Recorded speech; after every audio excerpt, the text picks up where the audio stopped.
നമസ്കാരം. രാജ്യമാകെ ആകാംക്ഷയോടെ കാത്തിരിക്കുകയാണ് ധനമന്ത്രി നിർമ്മല സീതാരാമൻ അവതരിപ്പിക്കുന്ന കേന്ദ്ര ബഡ്ജറ്റിനായി. മൂന്നാം മോദി സർക്കാരിന്റെ സമ്പൂർണ്ണ ബഡ്ജറ്റാകും അവതരിപ്പിക്കുക.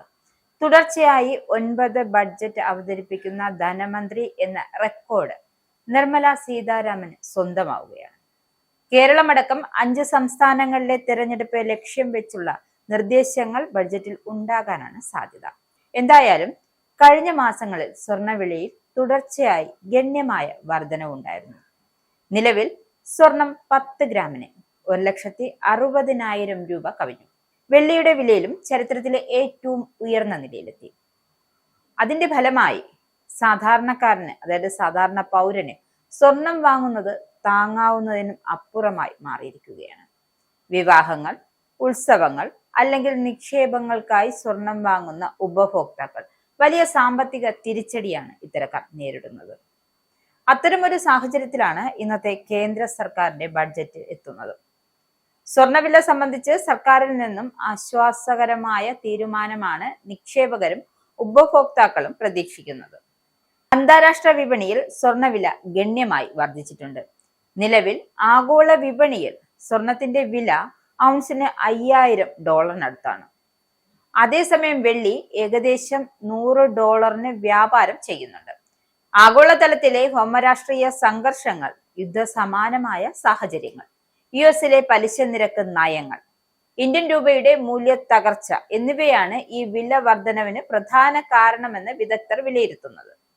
കൂടാതെ ഗ്രീൻലാൻഡ് തർക്കവും തൽഫലമായി ഉണ്ടാകുന്ന അനിശ്ചിതത്വവുമെല്ലാം അന്താരാഷ്ട്ര വിപണിയെ കാര്യമായി തന്നെ ബാധിക്കുന്നുണ്ട്.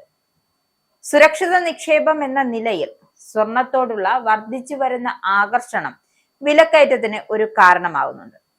ആഭ്യന്തര വിപണിയിൽ സ്വർണവില ഉയരുന്നതിന് പിന്നിൽ ഒരു പ്രധാന ഘടകമാണ് ഇറക്കുമതി തീരുവ.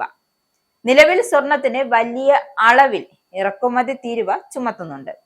ബഡ്ജറ്റിൽ സർക്കാർ സ്വർണത്തിന്റെ ഇറക്കുമതി തീരുവ യുക്തിസഹമാക്കണം എന്നതാണ് വ്യാപകമായ ആവശ്യം. തീരുവ കുറയ്ക്കുന്നത് സ്വർണ്ണവിലയിൽ കുറവുണ്ടാക്കും. ഇത് ഉപഭോക്താക്കൾക്ക് നേരിട്ട് ഗുണം ചെയ്യുമെന്ന് തന്നെയാണ് പ്രതീക്ഷിക്കുന്നത്. കൂടാതെ ഇത്തരം ആഭരണ വ്യവസായത്തെ ഉത്തേജിപ്പിക്കുകയും തൊഴിലവസരങ്ങൾ സൃഷ്ടിക്കുന്നതിന് സഹായിക്കുകയും ചെയ്യുന്നുണ്ട്. സ്വർണം ആഭരണങ്ങളിൽ മാത്രം ഒതുങ്ങുന്നില്ല, മറിച്ച് ഒരു പ്രധാന നിക്ഷേപ ഉപകരണമാണ്.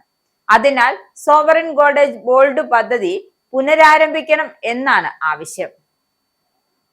നികുതികളിലും ഫീസുകളിലും ഇടയ്ക്കിടെയുള്ള ഈ മാറ്റങ്ങൾ സ്വർണ്ണവിലയിൽ പെട്ടെന്നുള്ള ഏറ്റക്കുറച്ചിലുകൾക്ക് കാരണമാകുന്നുണ്ട്.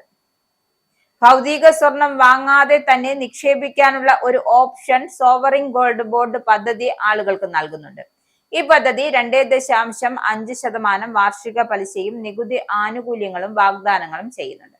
എന്തായാലും കുറച്ച് നിമിഷങ്ങൾ കഴിയുമ്പോൾ ബഡ്ജറ്റിൽ എന്താകും സ്വർണത്തിന്റെ കാര്യം എന്ന കാര്യത്തിൽ തീരുമാനമുണ്ടാകും.